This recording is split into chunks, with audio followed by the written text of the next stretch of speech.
Pengenalan penyakit pada tanaman sapu tangan dipersembahkan dari kelompok 3.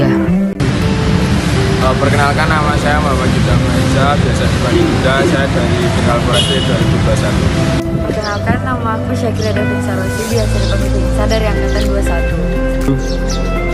Perkenalkan, nama aku Susi Salsabila, bisa dipanggil Cici dari Angkatan 21.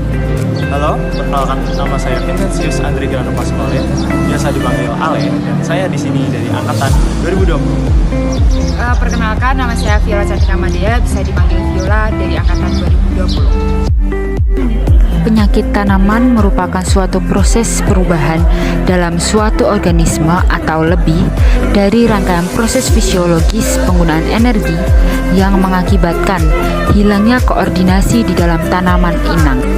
Pada video ini kita akan membahas beberapa penyakit yang dialami oleh tanaman sapu tangan.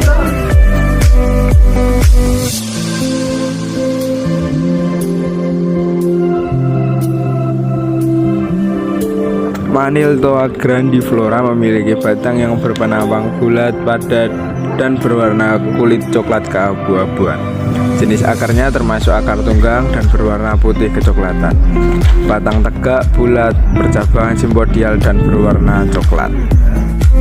Maniltoa grandiflora alias pohon sapu tangan memiliki dua bentuk daun yang sangat istimewa. Daun muda yang berbentuk sapu tangan dan daun tua yang bentuknya umum seperti daun pada umumnya.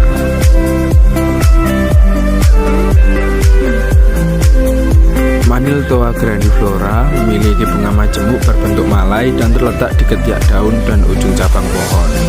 Bentuk tangkai bunga bulat, panjang 1-2 cm dan berwarna hijau. Kelopak bunga berbentuk cawan, seludang bunga lonjong, mahkota bunga lepas dan berwarna kuning. Maniltoa grandiflora atau pohon sapu tangan memiliki buah yang berwarna coklat dan bercangkang. Posisi buah berada di ujung dan ketiak tanaman. Susunan buah berdompol atau mengerombol. Buah tunggal, ganda atau buah majemuk. Buah tua, coklat sedikit kehitaman dan akan pecah dan menghasilkan biji. Buah tanaman ini termasuk buah polong. Biji berbentuk ginjal, berwarna hitam saat matang dan berukuran kecil. Salah satu penyakit yang terdapat pada batang yaitu kanker batang. Kanker batang merupakan rusaknya atau terdapatnya lubang pada pohon dan dapat menyebabkan terjadinya gumosis, yaitu keluarnya berupa cairan jernih atau coklat pada bagian batang yang rusak atau terluka tersebut. Gejala yang ditampakkan pada pohon yang terjangkit penyakit ini adalah menggelembungnya bagian batang atau cabang, kemudian membesar dan membusuk sehingga menyebabkan kerusakan pada batang tanaman. Penyakit ini disebabkan oleh jamur Phytophthora sp dengan agen penyebaran berupa angin, hujan, aliran tanah, dan tanaman lain yang terserang. Pencegahan dari kanker batang adalah dengan pengendalian jarak tanam dan monitoring secara berkala. Untuk pengendalian dapat dilakukan dengan penyemprotan fungisida dan eradiksi. Adanya lichen pada suatu tanaman menandakan bahwa polusi udara yang ada di sekitar itu sangat rendah, dan adanya lichen menandakan bahwa kelembapan tempat tersebut.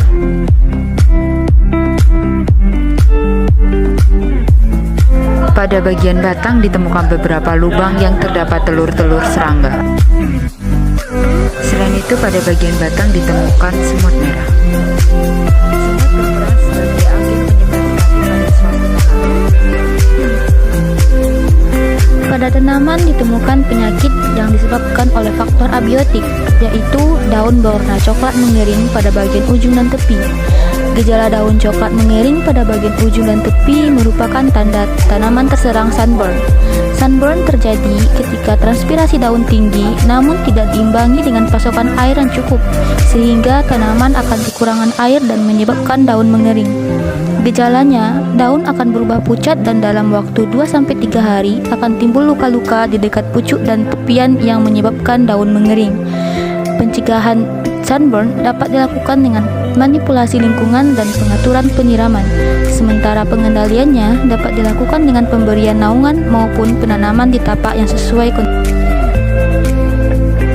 Penyakit berikutnya terdapat pada daun, yaitu tick leaf skeletonizer yang disebabkan oleh serangga Eutectena maceralis. Pada serangan yang berat, daun dari tegakan yang diserang seperti meranggas. Telur etak Thanama ceralis berwarna kehijauan, diletakkan satu persatu pada permukaan bawah daun dekat tulang atau urat daun. Larva yang baru menetas berwarna putih kotor. Dalam perkembangan selanjutnya, warna berubah menjadi hijau muda. Larva ini hanya memakan daging daun, sedangkan tulang dan urat daun tidak dimakannya. Bila daging daun telah habis dimakan, maka helaian daun hanya tinggal kerangka saja yang terdiri dari tulang dan urat daun. Pengendalian dari serangan ini dapat dilakukan dengan 3 cara, yaitu mekanis dengan pengambilan ulat serta trapping imago. Secara biologis dapat dilakukan dengan memberikan musuh alami seperti reptil, kumbang, semut, ataupun burung, dan secara kimia dapat menggunakan insektisida. Serangan pada daun lainnya yaitu tick leaf defoliator yang disebabkan oleh serangga Hiblea puera. Hama ini menyerang dan memakan daun-daun pada awal musim hujan, yaitu sekitar bulan November hingga Januari ketika daun mulai bersemi. Daun yang terkena serangan Hiblea puera akan menampakkan gejala dan tanda yaitu berlubang-lubang hingga menyisakan tulang daun sekunder. Dampaknya akan menurunkan potensi pertumbuhan pohon. Selain itu, akan meningkatkan resiko kematian ketika sebelumnya tanaman mengalami stres musim kemarau yang panjang. Pengendaliannya dapat dilakukan dengan mengambil dan mematikan ulat bila tingkat serangan dan populasinya tidak banyak. Jika tingkat serangannya sudah tinggi, perlu dilakukan pengendalian dengan cara penyemprotan menggunakan insektisida. Penyakit daun berikutnya yaitu penggerek daun yang disebabkan oleh lalat penggerek daun yaitu Liriomiza huidobrensis dari ordo Diptera. Hama ini bersifat poligaf dan serangannya dapat menurunkan hasil hingga 70%. Kerusakan yang disebabkan oleh hama ini berasal dari imago dan larvanya. Kerusakan yang ditimbulkan oleh imago berupa bintik-bintik kecil pada daun karena lalat ini menusukkan alat peletak telur atau ovipositor pada daun dan menghisap cairan tanaman yang keluar dari daun. Larva menggorok ke bawah epidermis daun dan tulang daun sehingga pada permukaan daun tampak larikan yang berkelok-kelok seperti lukisan yang berwarna putih. Gejalanya daun akan menjadi kering dan akhirnya mati. Larva ini bisa ditemukan di dalam jaringan daun yang terserang. Pencegahannya dapat menggunakan musuh alami dan secara kimia dapat dengan menggunakan insektisida.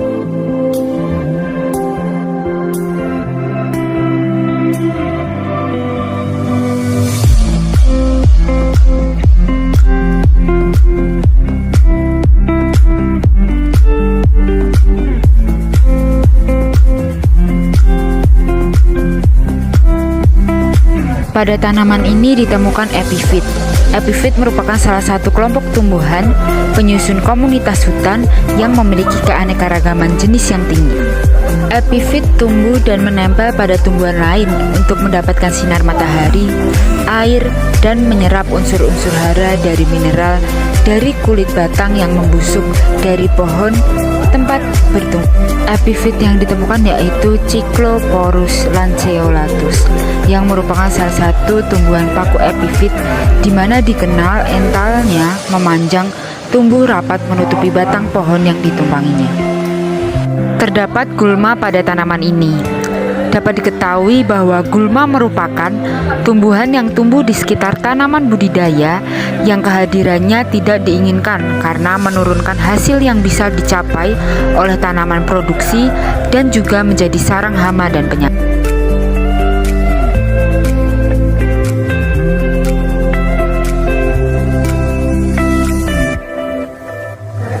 Tumbuhan bawah merupakan tumbuhan hidup di sekitar atau di bawah tegakan pokok.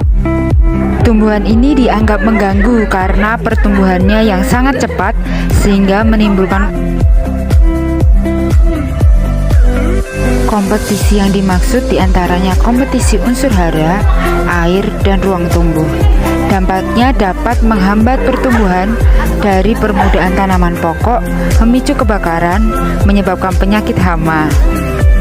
Alternatif pengendaliannya dapat dilakukan dengan dibakar atau dipangkas, dijadikan pakan ternak, dan secara kimia dapat dengan menyemprotkan herbisida.